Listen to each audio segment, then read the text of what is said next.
రూపాయితో intermediate విద్య పేద విద్యార్థులకు VR junior college golden offer.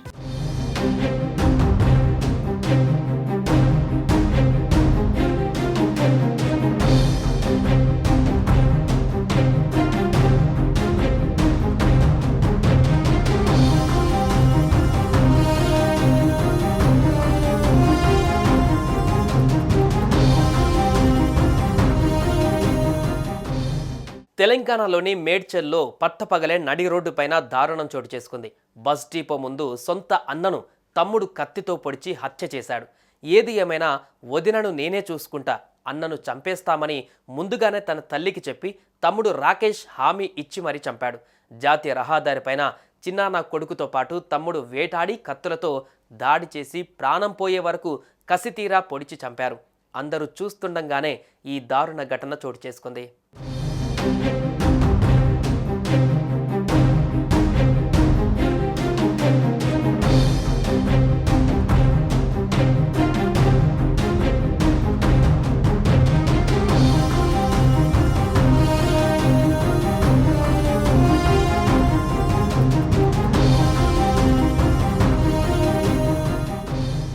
Umesh అనే వ్యక్తిని సోదరులే నడి రోడ్డుపైన కత్తులతో నరికి చంపారు.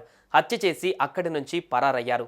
ఈ కేసుపైన దర్యాప్తు చేపట్టిన పోలీసులు సంచలన విషయాలు బయటపెట్టారు. కామారెడ్డి జిల్లా మాచారెడ్డికి చెందిన గన్య మేడ్చల్ ఆర్టీసీ డిపో డ్రైవర్గా పనిచేస్తున్నాడు. గన్యాకు ఉమేష్, రాకేష్, హరిణి అనే 3 పిల్లలు ఉన్నారు. ఉద్యోగం కోసం ఫ్యామిలీతో మేడ్చల్కు వచ్చి ఆర్టీసీ కాలనీలో అద్దె ఇంట్లో ఉంటున్నాడు. పెద్ద కొడుకు ఉమేష్కి పెళ్ళయి భార్య ప్రియాంక 2 పిల్లలతో వేరే ఇంట్లో అద్దెకి ఉంటున్నారు. మిగిలిన రాకేష్, హరిణి చదువుకుంటున్నారు. అయితే ఉమేష్ మద్యానికి బానిసై ఫ్యామిలీ మెంబర్స్ను టార్చర్ చేస్తున్నాడు. ఉమేష్ తీరు మార్చుకోకపోవడంతో గొడవలు పెరిగిపోతున్నాయి. తల్లిదండ్రులతో పాటు తమ్ముడు, భార్యపై కూడా దాడికి దిగుతున్నాడు. ఈ క్రమంలో ఆదివారం కూడా ఉమేష్ మద్యం తాగి వచ్చి కుటుంబ సభ్యులతో మరోసారి గొడవ పడ్డాడు. దీంతో సోదరులకు ఓపిక నశించింది. అన్నను చంపేస్తామని తమ్ముడు రాకేష్ ముందుగానే తన తల్లికి చెప్పాడు. తర్వాత ఏదైతే అదవుద్దని వదినను నేను చూసుకుంటానని రాకేష్ హామీ ఇచ్చాడు. అనంతరం నిన్ను చంపుతానంటూ రాకేష్ తన అన్నకు ఫోన్ చేశాడు. ఇక చెప్పినట్లుగానే అన్నను కసిదీరా నరికి చంపాడు. ఉమేష్ ఆర్టీసీ కాలనీ నుంచి జాతీయ రహదారిపైకి పరుగులు తీశాడు.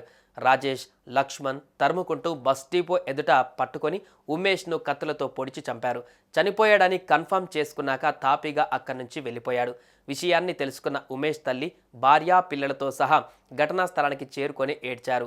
మరోవైపు డ్యూటీ నుండి తూఫ్రాన్ వైపు వెళ్తున్న గన్య విషయం తెలియడంతో డిపోకు చేరుకున్నాడు. సమాచారం అందుకున్న సిఐ సత్యనారాయణ సిబ్బందితో ఘటనా స్థలానికి చేరుకొని మృతదేహాన్ని మేడ్చల్ ఆసుపత్రికి తరలించారు. అనంతరం పోలీసులు కేసు నమోదు చేసి దర్యాప్తు ప్రారంభించారు. ఉమేష్ ఒంటిపై 12 కత్తిపోట్లు ఉన్నాయని, పోలీసులు వెళ్లేటప్పటికే ఉమేష్ మరణించాడని ఏసీపీ శ్రీనివాసరెడ్డి మీడియాకు తెలిపారు. మద్యానికి బానిసై కుటుంబ సభ్యులను తీవ్ర ఇబ్బంది పెడుతుండటంతో తమ్ముడు రాకేష్ వరుసకు సోదరుడైన లక్ష్మణ్తో కలిసి ఉమేష్ను హత్య చేసినట్టు ప్రాథమిక విచారణలో పోలీసులు నిర్ధారించారు. నిందితులను త్వరలోనే పట్టుకుంటామని పోలీసులు చెప్పారు. సుమన్ టీవీలో మీ పర్సనల్ అండ్ బిజినెస్ ప్రమోషన్స్ కోసం కింది నెంబర్కి కాంటాక్ట్ చేయండి.